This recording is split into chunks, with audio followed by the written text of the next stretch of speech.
Hare Krishna. Welcome to the first session on Saturday of our talks. We'll be doing these small talks on any one given topic on Bhakti, Krishna Bhakti.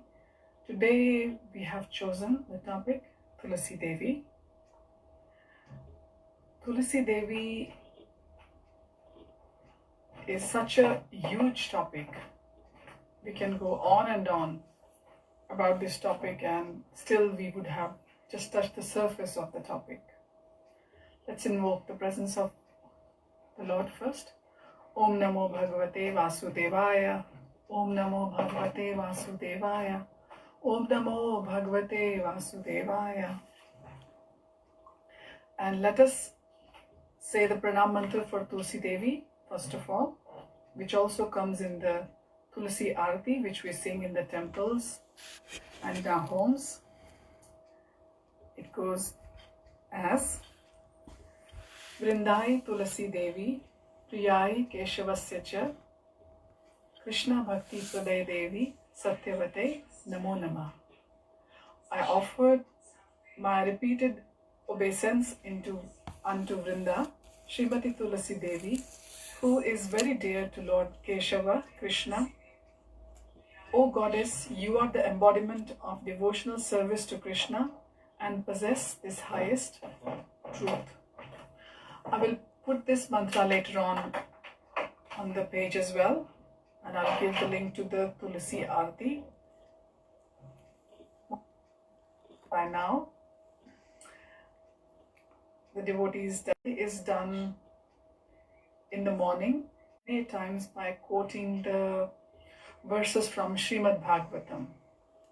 Now, one verse I found really nice, I would like to share with you.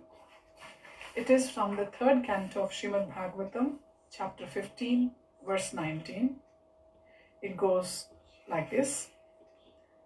Mandar Kunda Kurabo Utpala Champakarana Punnaga Naga Bakulambuja Parijatah Gandhe Archite Tulasi Kabhare Nena Tasya Yasmimscha Tapah Sumano Naso Bahu Maneyanti. And translated it is, although flowering plants like Mandar, Kunda, Kurbaka, Utpala, Champaka, Arana, Punnaga, Nagakeshara, Bakula, Lily and Parijat are full of transcendental fragrance, they are still conscious of the austerities performed by Tulasi. For Tulasi is given special preference by the Lord, who garlands himself with Tulasi leaves. I'll leave the reference for this verse as well, so you can have a look yourself at it on the purport of this verse on the Veda base.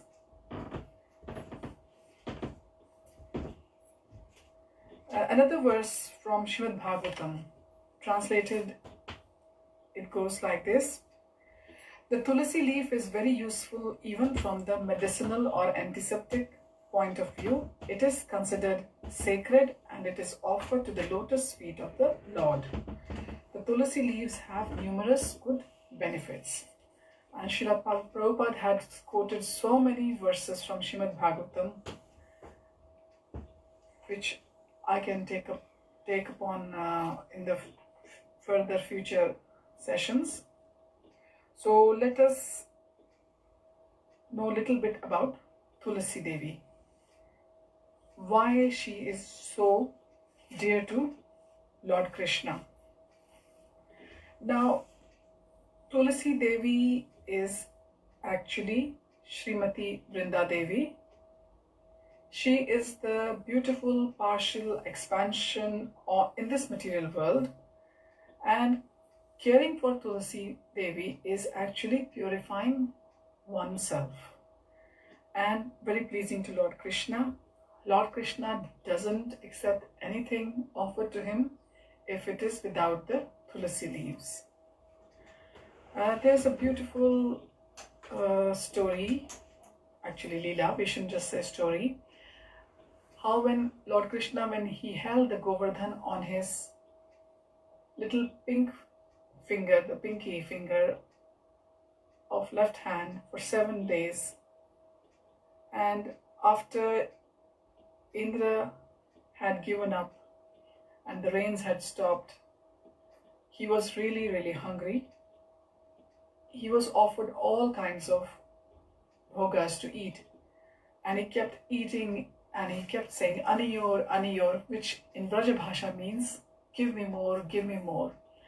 And afterwards it was told that if they put a tulsi leaf on top of the offerings of the bhoga, Krishna will get satisfied, Krishna will be fine. He will stop asking for more bhoga. So this is the importance of Tulsi Devi. No bhoga nowhere is given to Krishna without the Tulsi leaves.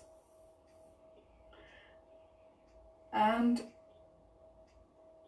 Prabhupada also told us that Tulsi Devi should not be just treated as any ordinary plant. It is standing in front of us as a very dear devotee of Lord Krishna.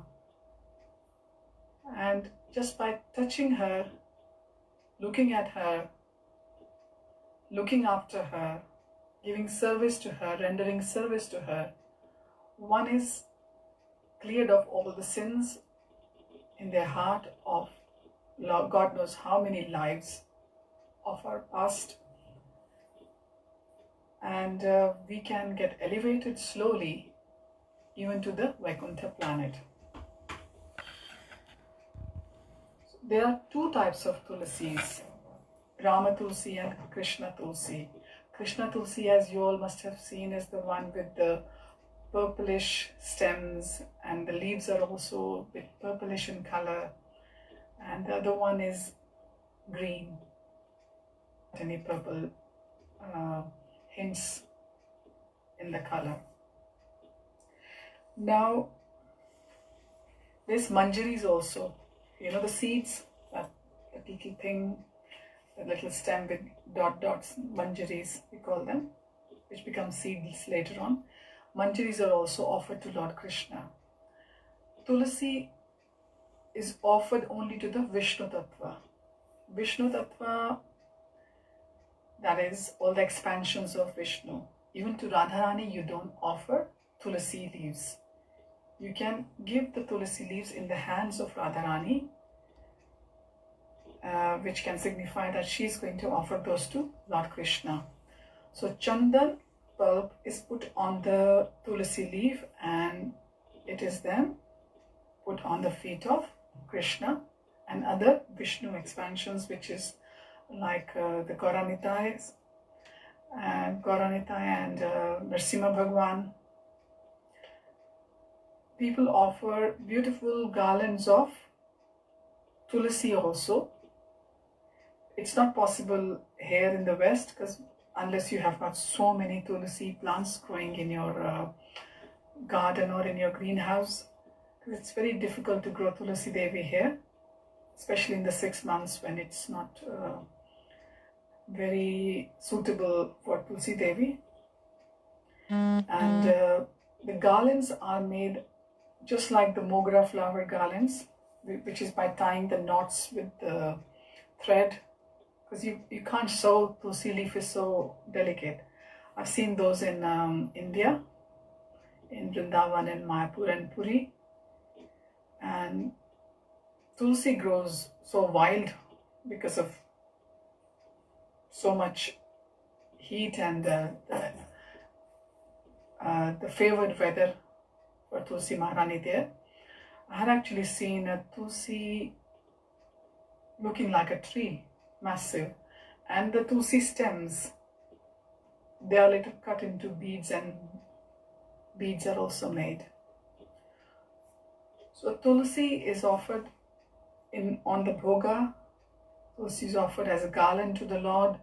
Tulsi is offered on the feet of the Lord, smeared with some chandan pulp.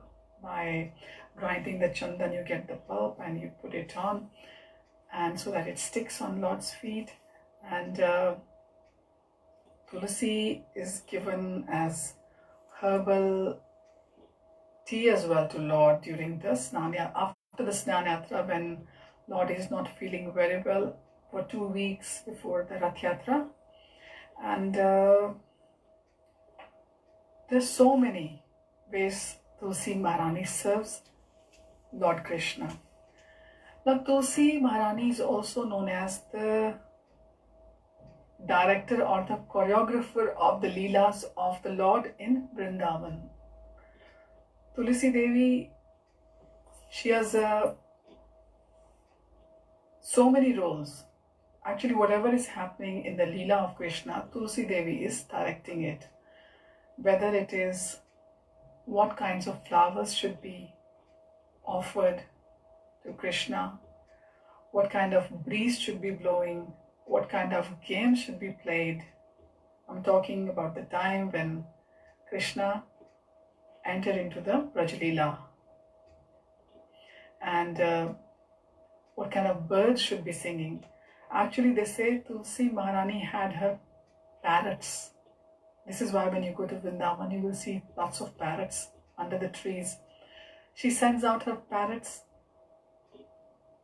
directing what kind of pastime will be directed on a certain day.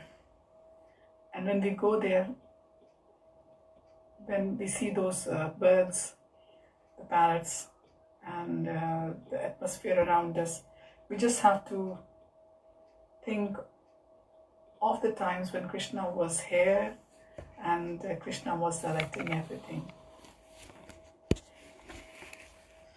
Okay, now let us talk about benefits of worshipping Tulsi Devi. Tulsi Devi, after one who worships Krishna daily with Tulsi leaves, attains the result of all kinds of austerities, charities, and the sacrifices. In fact, he does not have any other duties to perform, and he has realized the essence of all scriptures. So this is the height of getting advantages after you worship Lord Krishna with Tulsi Devi every day. Now, Tulsi Devi is not just a plant. She is a very dear devotee of Lord Krishna. So once we decide that we are going to worship Tulsi Maharani in our house, it's best if we have started following the 4 regulations properly as a Vaishnava. Krishna is expansion of Vishnu. We have gone through this before in our readings as well, and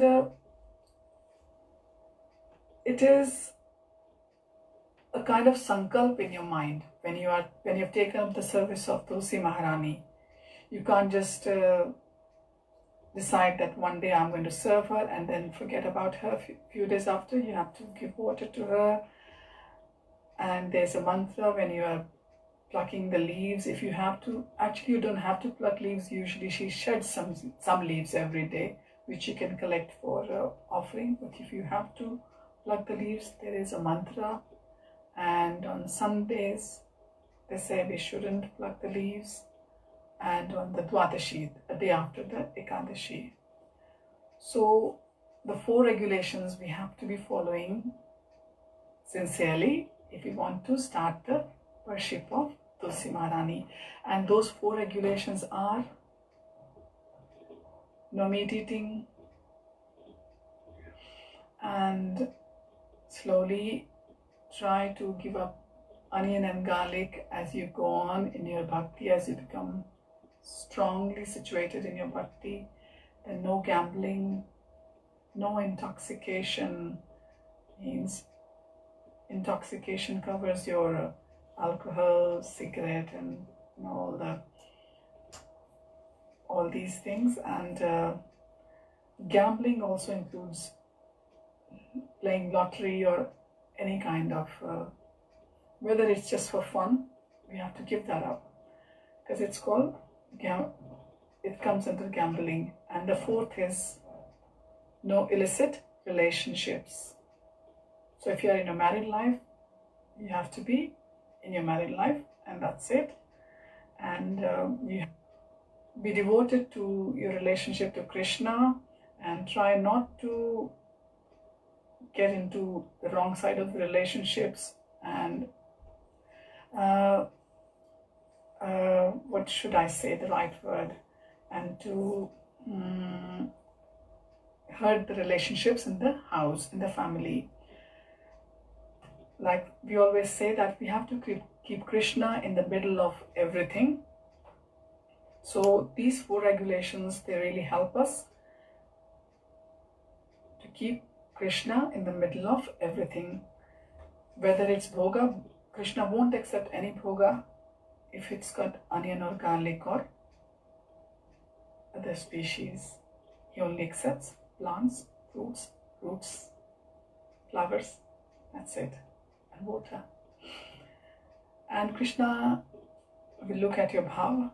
So Tulsi Devi is such a big subject. I was thinking of speaking for 15 minutes. I think it's already past 15 minutes. So if you have any questions, please put them in the comment section. And I think we'll continue speaking on Tulsi Maharani next week. And Tulsi Maharani subject was suggested by dear Shamita for today. And next week I will speak about putting the Tulsi Kanti also around our neck. What's the importance of this? It's another subject. So I will take your leave for now, and we shall see each other again on Monday when we continue with our Krishna book reading. Have a nice weekend, everyone. Thanks for listening. Hare Krishna.